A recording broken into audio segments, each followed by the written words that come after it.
Praise the Lord Sen सबको जय मसीह की। मेरा उम्मीद है आप सब ठीक आई। आइए प्रार्थना के साथ इस सभा को शुरू करते हैं। परमेश्वर हम सबको आशीष दे।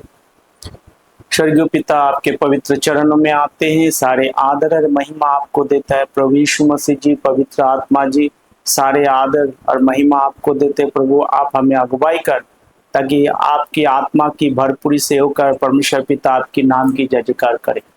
प्रभु आप महान हैं, दयालु हैं, कृपालु हैं। धन्यवाद करते प्रभु आपकी दया करुणा के लिए। आज की सभा को आपके हाथ में देते हैं प्रभु यीशु के नाम से, आमीन। मेरा उम्मीद है आप सब लोग ठीक होंगे और परमेश्वर की महिमा के लिए एक गीत गाएंगे। उसके बाद वचनों में जाएंगे। The coming of the kingdom आज का जो हमारा विषय है, परमेश्वर की राज आना, उसके बारे में हम बातचीत करेंगे। उससे पहले एक गीत गाएंगे, परमेश्वर की नाम की महिमा करेंगे। प्रभु महान और दयालु है, क्योंकि यीशु मसीह जल्दी आने वाला है। आमीन। प्रियो, जब हम परमेश्वर के राज के बारे में जब हम बातचीत करते हैं, तो उसको हमें समझने की आवश्यकता है। आज जो हम रेवलेशन यानी प्रकाशित वाक्य और लूका सुसमाचार दोनों में से हम बातचीत करेंगे। आमीन। नया जीवन होगा कैसा सुहाना, नया जीवन होगा कैसा सुहाना, जहाँ तुम रहोगे जहाँ मैं रहूंगा, अनंत जीवन होगा। नया जीवन होगा कैसा सुहाना, नया जीवन होगा कैसा सुहाना, जहाँ तुम रहोगे वहाँ मैं रहूंगा, अनंत जीवन होगा। दुनिया के शाम ढल जाएगी, कितना सुहाना प्रभु का वो दिन होगा। दुनिया की ये शाम ढल जाएगी, कितना सुहाना प्रभु का दिन होगा, जहाँ तुम रहोगे वहाँ मैं रहूंगा, अनंत जीवन होगा। नया जीवन होगा कैसा सुहाना, नया जीवन होगा कैसा सुहाना, जहाँ तुम रहोगे वहाँ मैं रहूंगा, अनंत जीवन होगा। यीशु महिमा की धूम मचेगी, कैसे लुभाना अलौकिक दिन होगा। यीशु की महिमा की धूम मचेगी, कैसा लुभाना अलौकिक दिन होगा, जहाँ तुम रहोगे जहाँ मैं रहूंगा, अनंत जीवन होगा। हालेलुया हालेलुया, कैसा सुहाना ईश्वरीय दिन होगा, जहाँ तुम रहोगे ओ जहाँ मैं रहूंगा, अनंत जीवन होगा। नया जीवन होगा कैसा सुहाना, नया जीवन होगा कैसा सुहाना, जहाँ तुम रहोगे वहाँ मैं रहूंगा, अनंत जीवन होगा। Hallelujah, we worship the Lord. We worship you, Jesus, praise your name, O Lord. We worship you, Jesus, praise your name. Hallelujah, hallelujah. करता समर्पण आत्मा और जीवन, हो तेरी स्तुति आराधना। करता समर्पण आत्मा और जीवन हो तेरी स्तुति, आराधना हो स्वर्ग पिता, हो धन्यवाद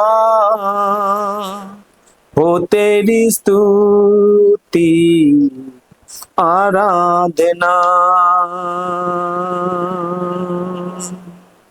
करता समर्पण, आत्मा और जीवन हो तेरी स्तुति, आराधना। Hallelujah hallelujah. We worship the Lord, we praise your name. Hallelujah, तेरी आराधना हो प्रभु, तेरी आराधना हो। हालेलुया, धन्यवाद प्रभु, धन्यवाद धन्यवाद। हालेलुया, तेरी आराधना हो।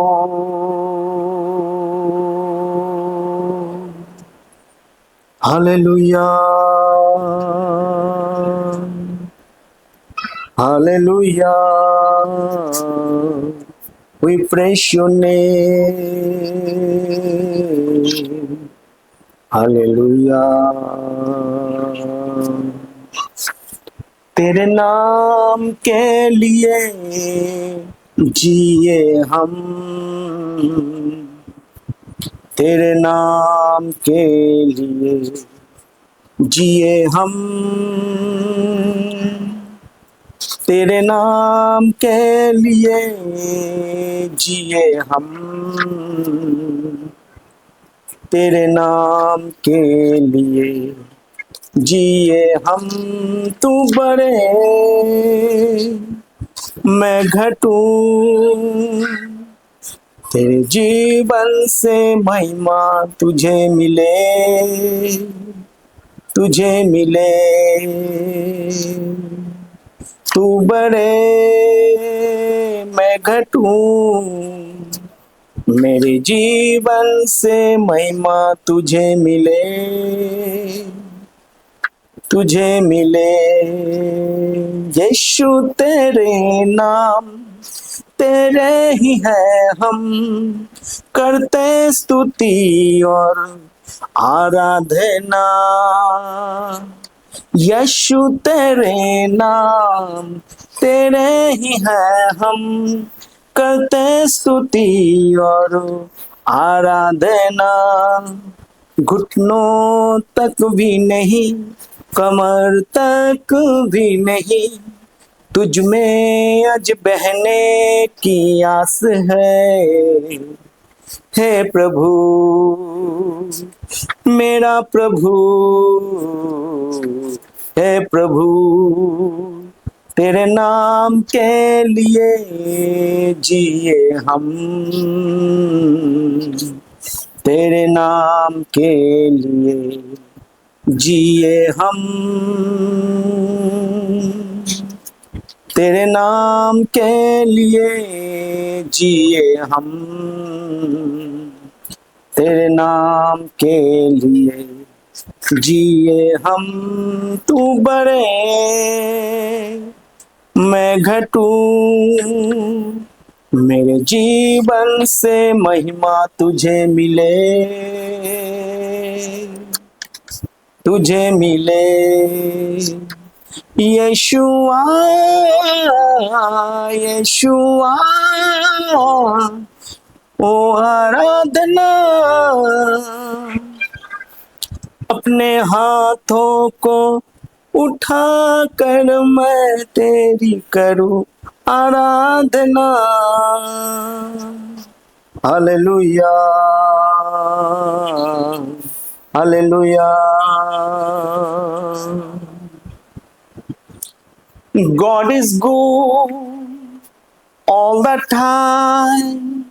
He put a song of praise and his heart of mine. God is good.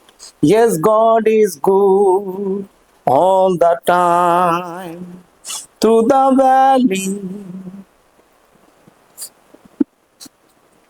God is good all the time. If you walking through the valley and there are shadows all around, do not fear. He will guide you. He will keep you safe and sound. He has promised to never leave you nor forsake you. And his word is true. God is good all the time. He put a song of praise and his heart of mine. God is good. Yes, God is good all the time. Thank you, Jesus. Give you all glory and honor to your name, Father. Christ's most precious name we do pray. God is good all the time. आइए मेरे साथ निकालेंगे, जैसे कि मैंने पहले बोला था, आज हमारा जो विषय है the coming of the kingdom. इस सवाल प्रभु यीशु मसीह को पूछा गया है। तो हम चलेंगे लूका सुसमाचार उसकी 17 अध्याय उससे 20 से पढ़ेंगे और देखेंगे। तो यहाँ पूछा गया है, जब फरीसियों ने उससे पूछा कि परमेश्वर का राज कब आएगा, तो उसने उनको उत्तर दिया, परमेश्वर का राज दृश्य रूप में नहीं आता और लोग ये ना कह दे कि वो वहाँ है यहाँ है, क्योंकि देखो परमेश्वर का राज तुम्हारे बीच में है। फिर उसने चेलों ने कहा, ये दिन वो दिन आएंगे जिसने तुम मनुष्यों के पुत्रों के दिनों में से एक दिन को देखना चाहोगे और नहीं देख पाओगे। 23 आयत, लोग तुमसे कहेंगे देखो वहाँ पे या देखो यहाँ पे, परंतु तुम चले ना जाना और ना उनके पीछे हो लेना, क्योंकि जैसे बिजली आकाश एक छोर से क्रोध कर आकाश के दूसरे छोर तक चमकती है, ऐसे ही मनुष्यों का पुत्र भी अपने दिन में प्रकट होगा। 25 आयत, परंतु पहले अवश्य है कि वो दुख उठाएंगे और इस युग के लोग उसे तुच्छ ठहराएंगे। जैसे नूह के दिनों में हुआ था, ऐसा ही मनुष्यों का पुत्र का दिन में होगा। जिस दिन तक नूह जहाज पर ना चढ़ा, उस दिन तक लोग खाते पीते और उसमें विवाह होते थे। तब जल प्रलय ने आकर उन सब को नष्ट किया। और जैसा लूत के दिनों में हुआ था कि लोग खाते पीते, लेन देन करते, पेड़ लगाते और घर बनाते, परंतु जिस दिन लूत सदम से निकला, उसी दिन आग और गंधक आकाश की बरसी और सब कुछ नष्ट कर दिया। मनुष्य का पुत्रों के प्रकट होने का दिन ऐसा ही होगा। 31, उस दिन जो छत पर हो और उसका सामान घर में हो, वो उसे लेने को ना उतरे, और उसे जो खेत में है वो पीछे ना लौटे। 32, लूत की पत्नी का शरण करो। जो कोई अपना प्राण बचाना चाहे वो उसे खोएगा, और जो कोई उसे खोए वो उसे जीवित रहेगा। मैं तुमसे कहता हूँ, इस रात 2 मनुष्य एक खाट पर होंगे, एक ले लिया जाएगा और दूसरा छोड़ दिया जाएगा। 2 स्त्रियां एक साथ चक्की पीसती होगी, एक ले ली जाएगी और दूसरी छोड़ दी जाएगी। 2 जन खेत में होंगे, एक ले लिया जाएगा और दूसरा छोड़ दिया जाएगा। ये सुने उन्हें उससे पूछा, हे प्रभु, ये कहाँ होगा? तो उसने कहा, जहाँ लोथ है वहाँ गिद्ध इकट्ठे होंगे। प्रियो, यहाँ यीशु मसीह से सवाल पूछ रहा है, किंगडम कब आएंगे? ये परमेश्वर की एक दिल की इच्छा कि परमेश्वर की राज की स्थापना एक पृथ्वी में हो, क्योंकि परमेश्वर आपने लोगों को वो वादा किया है कि परमेश्वर की राज की इस पृथ्वी में स्थापना हो। और उसको बारे में चेले लोग पूछे ये कब होगा, तब यीशु मसीह वार्निंग दे रहा है, चेतावनी दे रहा है, उनके पीछे ना हो लेना कि कोई इधर जाता है कोई उधर जाता है, परंतु यीशु मसीह चेतावनी के साथ उसको समझाते हुए कह रहे हैं कि तुम क्या करना है, सतर्क रहना। क्यों? परमेश्वर का राज मनाने से नहीं, वो तुम्हारे बीच में है। प्रभु यीशु मसीह यूं कहना चाह रहा था, प्रभु यीशु मसीह उसके बीच में था। जहाँ परमेश्वर होता है उसका राज वहीं पर ही होता है। तो बात उनको कितना समझ में आया मुझे नहीं पता। तो परमेश्वर का राज इस पृथ्वी में स्थापना होगा, जिसकी परमेश्वर ने मत्ती सुसमाचार उसकी 24 अध्याय में भी इस बात को वहाँ बताया। जब हम 23 से पढ़ते, 23 से 28, 37 से 41 पढ़ते मत्ती सुसमाचार, वहाँ बताया गया है। तो परमेश्वर का राज में क्या होने वाला है, वो आने से पहले यहाँ पर क्या होगा, यीशु मसीह बता रहा है कि वहाँ पर एक उन्हें निशानी दी, जैसे नूह के समय हुआ था। हम जानते हैं नूह ने जो है परमेश्वर के राज के बारे में चेतावनी दे रहा था। देखो सारे मनुष्य क्या हो गया था, भ्रष्ट हो गया था, और परमेश्वर को छोड़कर वो अपना अपना काम में लगे रहे। कोई खाते पीते, शादी ब्याह, पेड़ लगाते हुए, लेन देन में मस्त रहे, और उनके कुछ फिक्र नहीं था, और परमेश्वर को भूलकर अपने अपने चीजों पे मस्त रहे। आज भी हम देखते हैं सब हो रहा है, तो प्रिय लोग मस्त है। तो उन दिनों में ऐसे ही हुआ करता था। तब यीशु मसीह ने वो उदाहरण देके बोला, नूह के समय नूह ने क्या किया, चेतावनी दी, हाँ, एक को छोड़ दिया जाएगा, एक को ले लिया जाएगा, ठीक है ना। तो यहाँ पर क्या हुआ, जब तक नूह चेतावनी दिया कि देखो एक जल प्रलय आएंगे और सब खत्म कर देंगे, परंतु उसके बारे में किसी ने विश्वास नहीं किया, और नहीं ना करने के कारण क्या हुआ, 8 जन छोड़कर सब लोग क्या हो गया, खत्म हो गया, भस्म हो गए। और उसके बाद लूत के पत्नी के बारे में भी इस बात को कह रहा है कि वहां पर सदोम और गुमोरा में क्या हुआ, वहां पर जो कुछ पाना चाह रहा था वही वहां पर रह गया, परंतु जो पीछे मुड़ के देखा वो खत्म हो गया, वहां पर रह गया, परंतु जो आगे निकल गए वो परमेश्वर उसको बचा लिया है।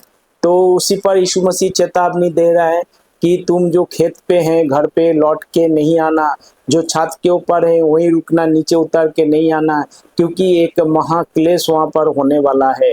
एक चक्की पीसेंगे, 2 चक्की पीसेंगे, एक को ले लिया जाएगा, एक को छोड़ दिया जाएगा, 2 खाट पे होंगे, एक को ले लिया जाएगा, एक को छोड़ दिया जाएगा। प्रियो, ये सब चीज आने वाले दिनों पे होगा। इसका मतलब यहाँ पर यीशु मसीह वहाँ रैप्चर के बारे में इस बात को नहीं कह रहा है, क्योंकि परमेश्वर क्या कह रहा है, परमेश्वर की राज की स्थापना पृथ्वी में होगा। तो यहाँ पर यीशु मसीह आएंगे और अपने एंजल्स के साथ, अपने स्वर्गदूतों के साथ प्रभु यीशु मसीह अपने राज की स्थापना करेंगे। और ये स्थापना करने से पहले जिसको ले लिया जाएगा, यीशु मसीह आखिरी आयत में यहाँ पर इस बात को सूचना दे रहा है, ये सुनो। उन्होंने उससे पूछा, है प्रभु ये कैसे होगा? तो उसने उसे बताया, जहाँ लोथ है वहाँ गिद्ध इकट्ठे होंगे। तो प्रियो, जिसको छोड़ दिया जाएंगे, जो पृथ्वी में प्रभु यीशु मसीह के साथ वो राज करेंगे, और जिसको ले लिया जाएगा, और वहाँ पर क्या होगा, परमेश्वर के जब न्याय होगा उस समय उसके परमेश्वर क्या करेंगे, उसका न्याय करेंगे। और उसके बाद एक बहुत बड़ा उसका दावत होगा। उस दावत में कौन कौन शामिल हो सकता है, इसके बारे में जब हम देखते हैं, हम देखेंगे रेवल्यूशन की पुस्तक, उस महाभोज में कौन कौन आ सकता है, कौन कौन होंगे उस महाभोज में, परमेश्वर ने किन किन लोगों को बुलाया और कौन कौन होंगे और कौन कौन। अब रेवल्यूशन यानी प्रकाशित वाक्यों की पुस्तक, उसकी जब 19 अध्याय को हम पढ़ते हैं, देखो उस महाभोज में, उस न्याय के समय में क्या होने वाला है, कौन कौन वहां पर आ रहा है, आपको समझ में आएगा। तो प्रियो, आप सतर्क रहना। परमेश्वर यहाँ पर क्या कहते हैं, प्रकाशित वाक्य 19 अध्याय हम पढ़ेंगे, 1 से पढ़ेंगे। उसके बाद मैंने स्वर्ग में मानो बड़ी भीड़ ऊंचे शब्द से कहते हुए सुना, हालेलुया, उद्धार और महिमा सामर्थ हमारे परमेश्वर ही का है, क्योंकि उसके निर्णय सच्चे और ठीक है। उसने उस बड़ी वेश्या का, जो अपने व्यभिचार से पृथ्वी को भ्रष्ट करती थी, न्याय किया और उससे अपने दासों को लहू का बदला लिया। ये परमेश्वर का जजमेंट के बारे में बात कर रहे हैं, न्याय के बारे में बात कर रहे हैं। फिर दूसरी बार उन्होंने वहाँ हालेलुया, उसके जलने का धुआं युगायुग उठना रहेगा। तब 24 प्राचीन और 4 प्राणियों गिरकर परमेश्वर का दंडवत किया, जो सिंहासन पर बैठा था। वहाँ कहा आमीन हालेलुया। तब सिंहासन में से एक शब्द निकला, हे हमारे परमेश्वर से सब डरने वाले दासों, कहाँ छोटा कहाँ बड़ा, तुम सब उसकी स्तुति करो। तो लोग परमेश्वर की आराधना और महिमा कर रहे हैं। फिर मैंने बड़ी भीड़ का सा और बहुत जल का शब्द और गर्जन का सा बड़ा शब्द सुना। हालेलुया, क्योंकि प्रभु हमारा परमेश्वर सर्वशक्तिमान राज करता है। कौन राज करता है? हाँ, परमेश्वर राज करता है। आओ हम आनंदित और मगन हो और उसकी स्तुति करो, क्योंकि मेमने का विवाह का आ पहुंची है और उसकी दुल्हन ने अपने आप को तैयार कर लिया है। उसके शब्द और चमकदार महीन मलमल पहनने का अधिकार दिया गया, क्योंकि उस महीन मलमल का अर्थ पवित्र लोग के धर्म के काम का है। तब स्वर्गदूत ने मुझसे कहा, ए देख, वो धन्य हैं जो मेमने का विवाह की भोज में बुलाए गए। फिर उसने मुझसे कहा, ये वचन परमेश्वर के सत्य वचन है। तब मैंने उसको दंडवत करने के लिए उसके पांवों पर गिर पड़ा। उसने मुझसे कहा, देख, ऐसा मत कर, मैं तेरा और तेरे भाइयों का संगी दास हूँ, जो यीशु की गवाही देने पर स्थिर है। परमेश्वर के दंडवत कर, क्योंकि यीशु का गवाही भविष्यवाणी का आत्मा है। प्रियो, यहाँ पर क्या कर रहे हैं? जो जॉन यूहन्ना जो है, जो यहाँ उसको प्रकाश दिया जा रहा है, वो स्वर्गदूतों की प्रणाम कह रहे तू ऐसा मत कर, मैं भी तेरा एक भाई हूँ, दास हूँ।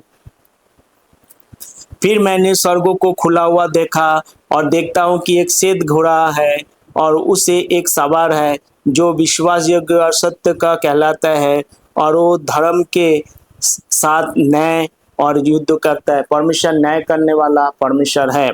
वो किस पे आ रहा है? सफेद सिंहासन पे प्रभु यीशु मसीह आ रहा है। उसकी आंखें आग की ज्वाला है। अब कैसे आ रहा है? उसकी आंख कैसे है? प्रेम करने के लिए नहीं आ रहा है, यहाँ पर परमेश्वर विनाश करने के लिए आ रहा है। उसके आंखें कैसा है? यहाँ पर बताया जा रहा है कि आंख आग की ज्वाला है और उसके सिर पर बहुत सारे राज मुकुट है ना।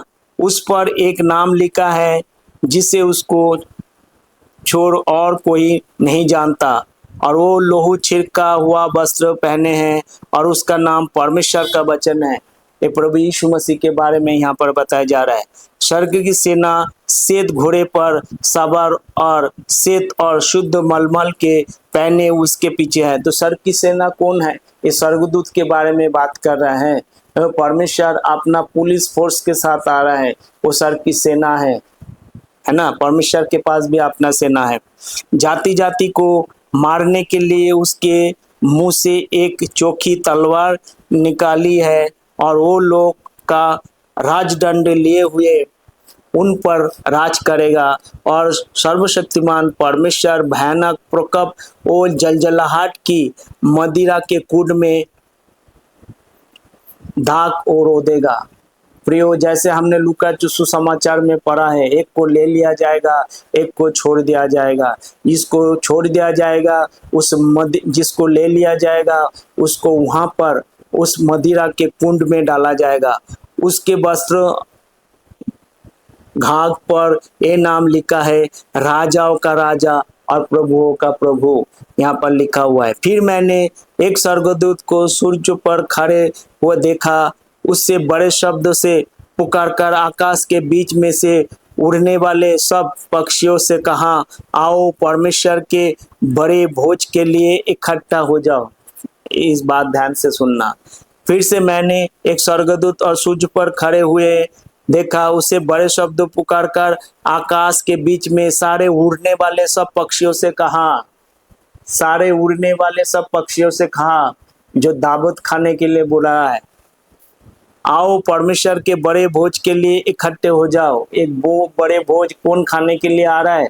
सारे पक्षी आ रहा है प्रियो, जिसमें तुम राजाओं का मांस और सरदारों का मांस, सर्वशक्तिमान पुरुष का मांस और घोड़े का और उनके सवारों का मांस और कहाँ स्वतंत्र, क्या दास, क्या छोटे बड़े, सब लोग का मांस खाओ। कौन खा रहा है? मैरिज सफर, शादी में कौन? परमेश्वर ने सारे पक्षियों को बुलाया उसका मांस खाने के लिए। एक को छोड़ दिया जाएगा, एक को ले लिया जाएगा। जो ले लिया जाएगा परमेश्वर उसकी विनाश करेंगे, क्योंकि वो परमेश्वर के वचन के अनुसार नहीं चल रहा है प्रियो। वो न्याय के सिंहासन के सामने परमेश्वर न्याय करने के लिए आ रहा है। इसको मजाक में मत लेना, ये सीरियस है और परमेश्वर का वचन है, ये मेरा वचन नहीं है। फिर मैंने उस पशु और पृथ्वी का राजा, उसकी सेना, उस घोड़े के सवार और उसके सेना लड़ने के लिए इकट्ठा देखा, और वो पशु उसके साथ, और वो झूठा भविष्यवक्ता है, झूठा भविष्यवक्ता है। ए तू आजा, परमेश्वर तुझसे बात कर रहा है, फलाना व्यक्ति तू आजा, फलाना बहन आजा। अरे भैया, परमेश्वर ऐसे बात नहीं करते। आज के दिन में परमेश्वर का ये उद्देश्य है, सारे मनुष्य बचाए जाए। हजारों में से एक ही व्यक्ति बीमार है, बाकी बीमार नहीं है। परमेश्वर उसी व्यक्ति से प्रेम करता है, बाकी से नहीं करते। परमेश्वर पक्षपात नहीं करते, इस तरह के काम परमेश्वर नहीं करते। परमेश्वर वो एक से प्रेम करते हैं, वाई से नफरत करते हैं, ऐसे काम परमेश्वर नहीं करते। आज के दिन में परमेश्वर के सामने कोई सुपीरियर नहीं है, ना तो यहूदी ना तो अन्य जाति, सारे के सारे परमेश्वर के कौन है? परमेश्वर का यही इच्छा है सभी मनुष्य को उद्धार मिले, सभी मनुष्यों को बचाया जाए, सभी के लिए एक जैसा प्रेम है। एक व्यक्ति को बुला के उसको चंगा कर रहे, दूसरे व्यक्ति को नहीं, ऐसा नहीं करते। क्योंकि परमेश्वर के वचन में लिखा हुआ है सबने पाप किया है। सबने मतलब सभी ने पाप किया है। अगर सबने पाप किया तो परमेश्वर के नजर में सारे पापी है। तो परमेश्वर एक को क्यों बुला रहा है? परमेश्वर सबको बुला रहा है, मेरे पास आओ, वो सारे बोझ से दबे हुए लोग मेरे पास आओ। परमेश्वर आज अनंत जीवन देना चाहते हैं। परमेश्वर आपका उद्धार करना चाहते हैं। परमेश्वर आपसे प्रेम करना चाहते हैं। परमेश्वर अपना शांति आपको देना चाहते हैं। दुनिया भर के जो तमाम चीजों से बच के रहना, जो झूठे भविष्यवक्ता है, जो झूठा बात करते हैं, जो झूठा सपना दिखाते हैं और बोल वचन देते हैं, प्रियो, ये परमेश्वर का वचन नहीं है, ये मनुष्य का वचन है। मेरा और आपका वचन हो सकता है, परमेश्वर का नहीं। परमेश्वर ऐसे काम नहीं करता है। परमेश्वर जो काम करता है उसका काम बिल्कुल क्लियर है। हमने देखे होंगे परमेश्वर ने सबको बचाने के लिए नूह के समय संदेश दिया था, देखो बहुत बड़े बाढ़ आने वाला है, तुम बच जाओ। ऐसे नहीं कि एक व्यक्ति को बुला रहा था, तुमको परमेश्वर बचाना चाहते, पर एक व्यक्ति ने परमेश्वर की वचनों को समझ लिया, वो प्रभु के पास आ गया। संदेश परमेश्वर ने सबको दिया, पर किसी ने भी विश्वास नहीं किया, वो अपना अपना। पर जितने लोगों ने विश्वास किया, कितने लोगों ने? नूह ने विश्वास किया, उनके परिवार के लोगों ने विश्वास किया, 8 लोगों ने विश्वास किया, परमेश्वर ने उसको बचा लिया। जिन्होंने विश्वास नहीं किया वो नाश हो गया। यहाँ पर भी ऐसे ही होने वाला है। जब परमेश्वर की राज की स्थापना होगा, उस परमेश्वर की राज के अंदर किसी प्रकार की कोई गड़बड़ी का गुंजाइश ना हो, ना आरा तेरा काम ना हो, ना लंगड़ा हो, ना लूला हो, ना काला हो, ना तो कोई बोल नहीं सकता, सुन नहीं सकता, ऐसे लोग ना हो। वहां पर बिल्कुल क्लीन क्लियर परमेश्वर की राज होगा, वहां ना तो कोई गड़बड़ी होगी। प्रियो, उसके बारे में बात कर रहे हैं, नीट एंड क्लीन। तो यीशु मसीह आने से पहले परमेश्वर ने बड़े बड़े चिन्ह चमत्कार करेंगे, सारे चेले लोग जाएंगे, 1,44,000 सारे जगत में प्रचार करेंगे। चेले लोगों को परमेश्वर ने बोला है वो चिन्ह और चमत्कार होगा, वो ताकि जहर भी पी लेगा, वो बच जाएंगे, अन्य अन्य भाषा में बात करेंगे, पूरे दुनिया में जाएंगे, वो अपने भाषा में बात करेंगे और लोग अपने भाषा में सुनेंगे, ताकि वो परमेश्वर आने से पहले होगा। ये परमेश्वर ने 12 चेलों को दिया था, ग्रेट कमीशन दिया था, उन दिनों में होने वाला है प्रियो। परमेश्वर किससे बात कर रहे हैं? वचनों को हम सही ढंग से, सही रीति से, सटीक भावे विभाजन करें, उनकी वचन उनको दे, हमारा वचन हमें दे। तो यहाँ पर वही कह रहा है कि भी साहब, और वो पशु उसके साथ और झूठा भविष्यवक्ता पकड़ा गया, जिसके उसने सामने ऐसा चिन्ह दिखाया कि जिसके द्वारा आपने उनको भरमाया, जिन पर उस पशुओं का छाप थी और उसकी मूर्ति की पूजा करते थे, और दोनों जीते जी उस आग की झील में और गंधक की जलते हुए डाला गया। प्रियो, वहां पर क्या हो रहा है? आज भी हम जानते हैं बहुत सारे चिन्ह चमत्कार होते हैं। परमेश्वर इस रीति से काम नहीं करते। परमेश्वर जो चंगाई करते सबके लिए करता है। परमेश्वर अपने समय पे करता है, मेरे समय पे नहीं करता है प्रियो। परमेश्वर करता तो है अपने समय पे।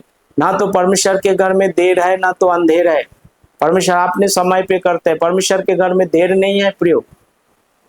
ये सारे झूठे बातों से आपको दूर रहना। आपको क्या लगता है परमेश्वर के घर में देर है? नहीं। क्या परमेश्वर मेरा गुलाम है? नहीं। परमेश्वर अपने समय पे काम करता है प्रियो। ये दुनिया की बातें हैं। वो गंधक में डाला गया है। परमेश्वर के न्याय के दिन श्वेत सिंहासन के, सफेद सिंहासन के सामने जब परमेश्वर का न्याय होगा, उस राजाओं का, उस तमाम लोगों का परमेश्वर उस पक्षियों क्या करेंगे? खाएंगे, जो झूठे अपने लोगों को भूलकर और अपने इच्छा के अनुसार चला। ये बात कर रहा है। शेष लोग उस घोड़े के सवार की तलवार से जो उसके मुंह से निकली थी मार डाले गए, और सब पक्षी उनके मांस से तृप्त हो गए। ये खाएंगे परमेश्वर के राज। उसके बाद 1000 वर्ष की परमेश्वर की राज की स्थापना, नीट एंड क्लीन। प्रकाशित वाक्य 20 अध्याय में जब देखेंगे 1000 वर्ष परमेश्वर की राज की स्थापना होगा और परमेश्वर न्याय करेंगे। प्रियो, आज हम बच सकते हैं। ये परमेश्वर, जब एक कलीसिया जो परमेश्वर के जो अंग है, we are the body of Christ, हम परमेश्वर के अंग है, जब कैचिंग अप उठा लिया जाएगा तब परमेश्वर इस तमाम चीजों को करेंगे। तब परमेश्वर का जो 7 साल का रहता है वो चलेगा। 3.5 साल अच्छा होगा और 3.5 साल भयानक होगा। 3.5 साल धोखे में सारे इजराइलों को क्या करेंगे? इकट्ठा करेंगे। एक भाग इजराइल का भी अंधा पड़ा हुआ है, रोमियो उसकी 11:25 में। वो देख नहीं पा रहा है परमेश्वर के उस बातों को, समझ नहीं पा रहे। परंतु परमेश्वर ने हमें क्या किया? हमें बचा लिया। एफिसियों की 2:8-9, यह हमारा कर्म से नहीं, विश्वास से प्रिय। आपको कुछ कर्म करने की आवश्यकता नहीं। एफिसियों 1:13 में परमेश्वर ने पवित्र आत्मा दिया। परमेश्वर की आत्मा हमारे अंदर है। 1 कोरिन्थियों 3:16-17, तुम परमेश्वर के मंदिर हो, परमेश्वर की आत्मा। We are the body of Christ, हम मसीह के कलीसिया है, हम मसीह के अंग हैं। परमेश्वर ने हमें बचा लिया, एक कर्म से नहीं, विश्वास से बचा लिया। एक महाक्लेश आ रहा है, उससे बचने के लिए आज का दिन परमेश्वर ने आपको दिया है। प्रभु यीशु मसीह हमारे पापों के लिए मारा गया, गाड़ा गया, तीसरे दिन जी उठा। आप विश्वास करिए, मन में अंगीकार करिए, परमेश्वर आपको क्या करेंगे? आपका उद्धार करेगा। वादा है परमेश्वर का। तो प्रियो, ये तमाम चीजों से आप बचे रहना है। मेरा उम्मीद है आपको समझ में आया होगा। यहाँ पर मैं समाप्त कर रहा हूँ। प्रभु हम सबको आशीष दे। आइए प्रार्थना के साथ इस सभा को हम खत्म कर रहे हैं। स्वर्ग पिता, धन्यवाद करते, तारीफ करते इस वचनों के लिए। प्रभु लोगों के मन को, दिमाग को खोल दे ताकि सच्चाई को जाने। गेट मिनिस्ट्री के लिए प्रार्थना करते हैं प्रभु, आशीष देना। तमाम लोग प्रभु विश्वास के साथ आपके पास आए। थॉमस जज को आशीष देना। धन्यवाद करते हैं आपके अनुग्रह कृपा के लिए। प्रभु यीशु के नाम से आमीन, आमीन, आमीन।